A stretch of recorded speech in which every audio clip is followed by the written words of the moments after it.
प्यार वो तपस्या है जो तप, त्याग और कृष्ण राधा का दिया हुआ वरदान है, ना कि आज की जनरेशन वाला प्यार।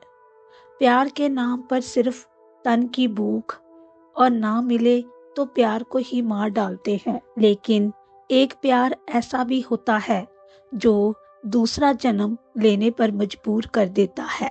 ये कहानी राजस्थान के एक गांव की सुंदर सी लड़की नंदिनी की है, जिसका चेहरा गोरा, बड़ी बड़ी आंखें, होठों पर तिल, बदन सुडौल और कद लंबा।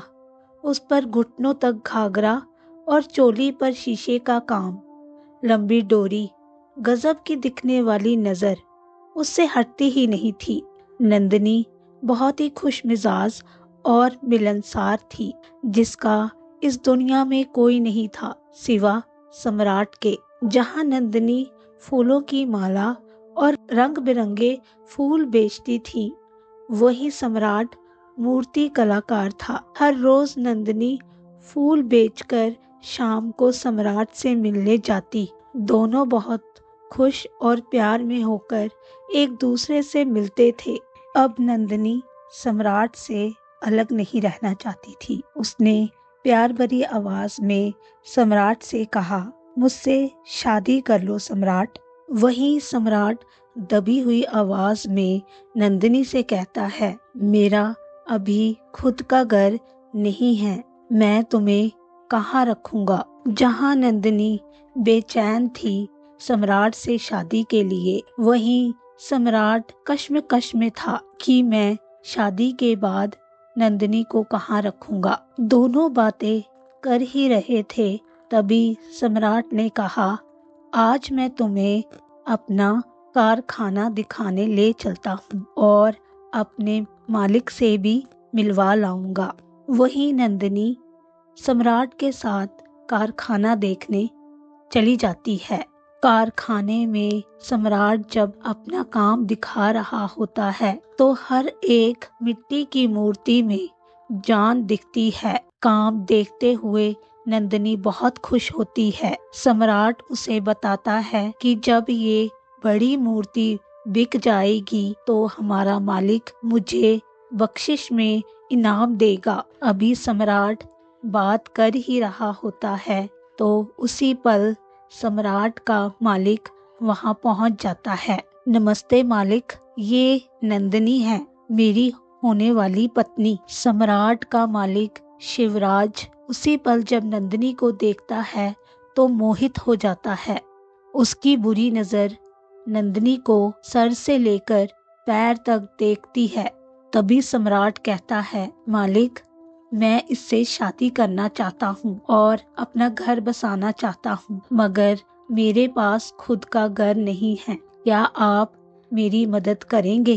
पैसों का लालची और किसी का ना भला चाहने वाला शिवराज नंदिनी के सामने उसे हाँ कर देता है। सम्राट, तुम अपना काम करो, मैं तुम्हारी मदद जरूर करूँगा, लेकिन मेरी एक शर्त है। शर्त ये है कि मैं तुम्हारी नंदिनी की मूर्ति खुद बनाना चाहता हूँ। मुझे नंदिनी को देखकर मूर्ति बनाने का मन किया है। क्या तुम मुझे इजाजत दोगे नंदिनी की मूर्ति बनाने के लिए? सम्राट हंसता हुआ अपने मालिक से कहता है, मालिक, आप मुझसे मजाक तो नहीं कर रहे? शिवराज ने कहा, नहीं, मैं तुमसे मजाक नहीं कर रहा। तुम नंदिनी से वार्तालाप करके पूछ लो कि क्या मैं नंदिनी की मूर्ति बना सकता हूँ। सम्राट अपने मालिक को हाँ कर देता है बिना नंदिनी के इजाजत के। अब शिवराज सम्राट से कहता है, तुम अभी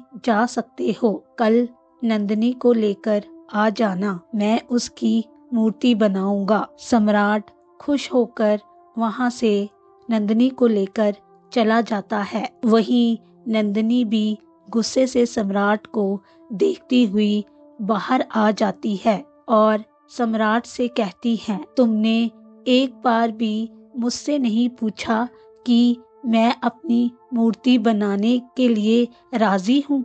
तभी सम्राट कहता है, अरे पगली, मेरा मालिक बहुत अच्छा है। अगर तुम चाहती हो हम दोनों जल्दी शादी कर लें तो हमें उनकी बात माननी पड़ेगी। क्या पता यहीं से हमारे अच्छे दिन शुरू हो जाए और हमारा खुद का घर बन जाए, तब मैं तुमसे शादी कर लूंगा। तभी दूसरे दिन नंदिनी को लेकर सम्राट कारखाने में पहुंच जाता है। सम्राट का मालिक शिवराज बहुत खुश होता है नंदिनी को देखकर। अब वो मेन कारखाने से लेकर अंदर के कारखाने में नंदिनी और सम्राट को लेकर जाता है और सम्राट को कहता है, यहाँ मैं मूर्ति बनाऊंगा नंदिनी की, अब तुम जाओ यहाँ से, मैं अपना काम करना चाहता हूँ। शिवराज नंदिनी से कहता है, तुम ये कुर्सी पर बैठ जाओ, मैं तुम्हारी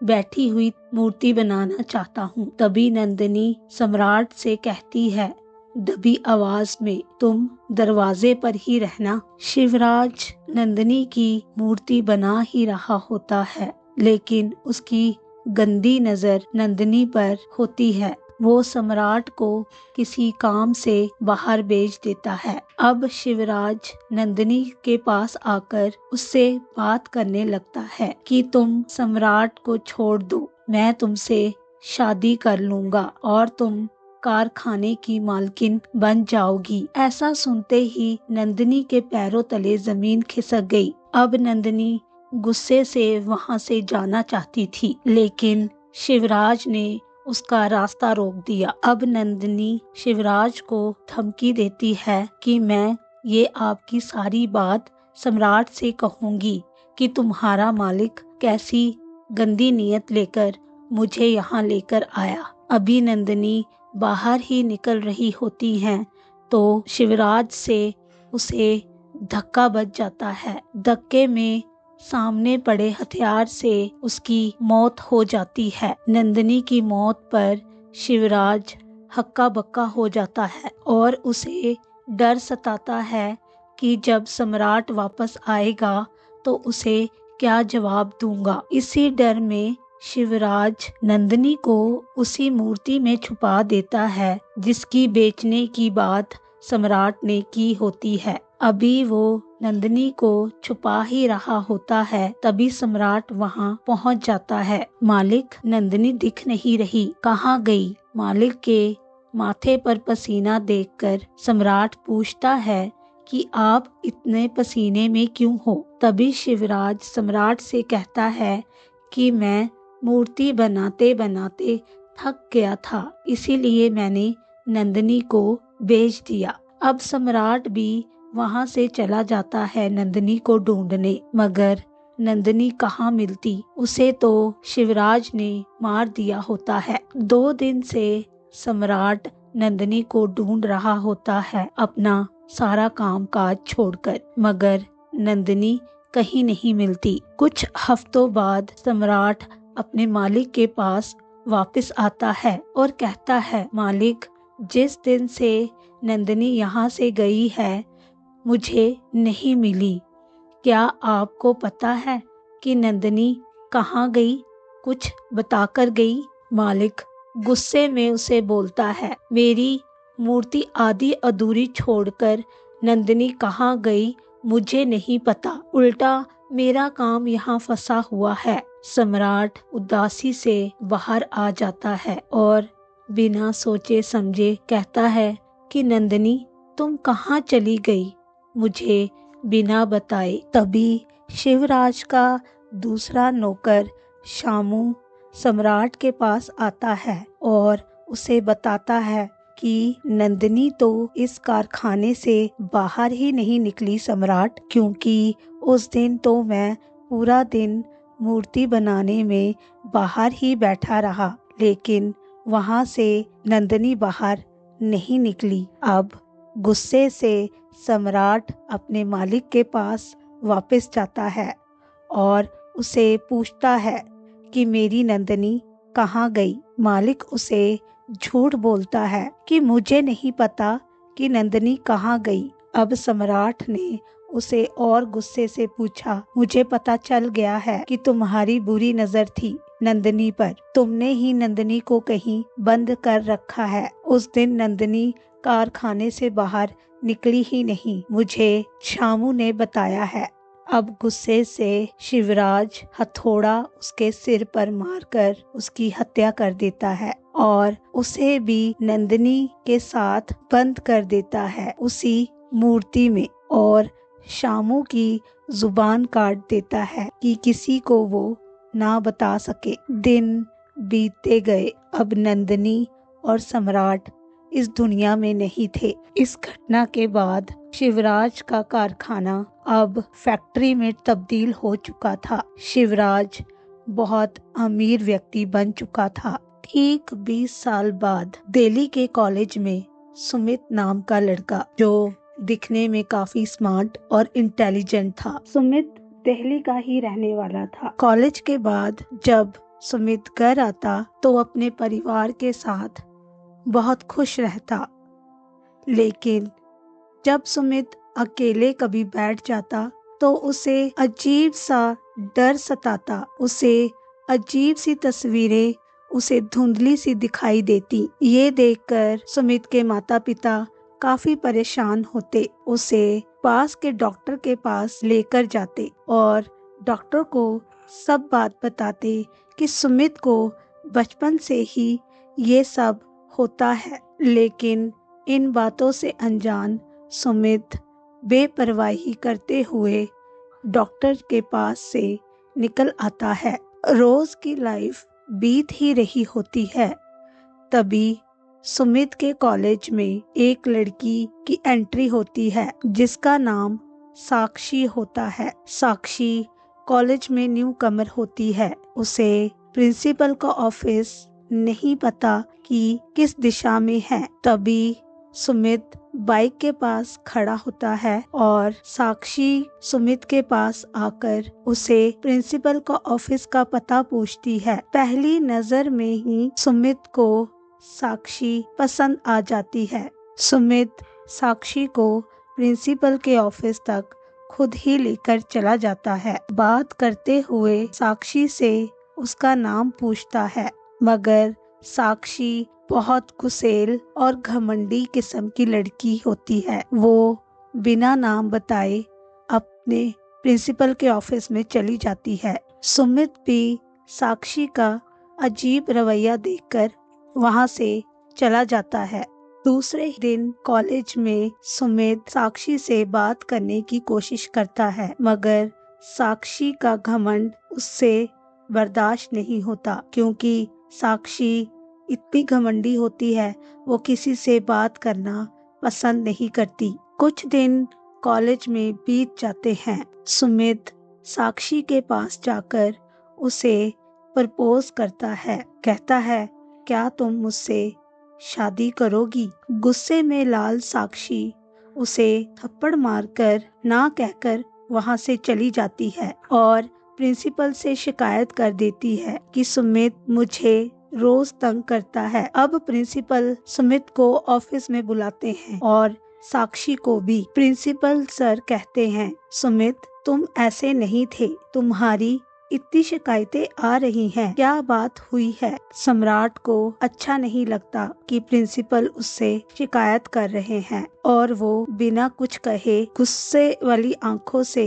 साक्षी को देखता है और वहां से चला जाता है। अब सुमित साक्षी को देखकर भी अनदेखा कर देता है, उसे इग्नोर करता है। साक्षी भी सुमित के पास से गुजरते हुए कहती है, बड़ा आया शादी करने वाला। जहां सुमित साक्षी के प्यार में तड़प रहा था, वहीं साक्षी गुस्से में लाल हमेशा उसे ताने देती रहती थी। एक दिन कॉलेज में अनाउंस होता है राजस्थान का ट्रिप। इस ट्रिप में सभी बच्चे राजस्थान के लिए अपना अपना नाम लिखवा रहे होते हैं। तभी सुमित साक्षी को कहता है, क्या आप राजस्थान ट्रिप में नहीं जाएंगी? साक्षी, क्यों नहीं जाऊंगी? वो क्या तुम्हारे बाप की जागीर है? दूसरे ही दिन गाड़ी राजस्थान के लिए रवाना होती है। राजस्थान की हर एक जगह को देखते हुए सुमित का मन बेचैन होने लगता है। वहीं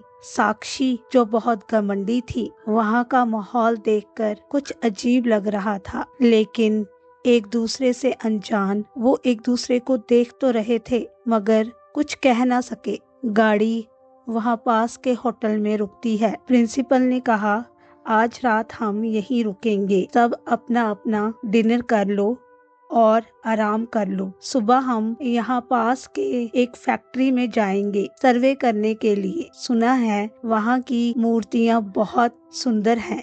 सब अपने अपने रूम में डिनर करके आराम करते हैं और सुबह होने का इंतजार करते हैं। सुबह होने पर ही जब सब स्टूडेंट फैक्ट्री का सर्वे करने के लिए वहां पहुंचते हैं तो वहां उन्हें शिवराज दिखता है, जो फैक्ट्री का मालिक होता है। प्रिंसिपल से बात करते हुए शिवराज सभी स्टूडेंट को अंदर बुलाता है अपनी मूर्तियां दिखाने के लिए, मगर सुमित और साक्षी फील कर रहे होते हैं वहां पर। उन्हें ऐसा लगता है कि यहाँ पर वो पहले भी आ चुके हैं। शिवराज अब बार बार साक्षी की तरफ देख रहा था, जो सुमित को पसंद नहीं आ रहा था। शिवराज उधेड़ उम्र का होने के बावजूद भी अपनी बातों से बाज नहीं आ रहा था। तभी साक्षी एक मूर्ति के पास आकर खड़ी हो जाती है और उस मूर्ति को अजीब नजरों से देखती रहती है और वहां सन्न हो जाती है। तभी सुमित साक्षी के पास आ जाता है। जैसे ही साक्षी सुमित को देखती है और उसे कहती है, सम्राट, मैं इस मूर्ति के अंदर हूँ। ये सुनते ही सुमित चौंक जाता है। तभी साक्षी जोर जोर से चिल्लाने लगती है, सम्राट, मुझे यहाँ से बाहर निकालो, मेरा दम घुट रहा है। सुमित हैरान था कि साक्षी उसे सम्राट क्यों कह रही है। तभी साक्षी कहती है, जब तक तुम मुझे और खुद को यहाँ से नहीं निकाल पाओगे तब तक हम नहीं मिल पाएंगे।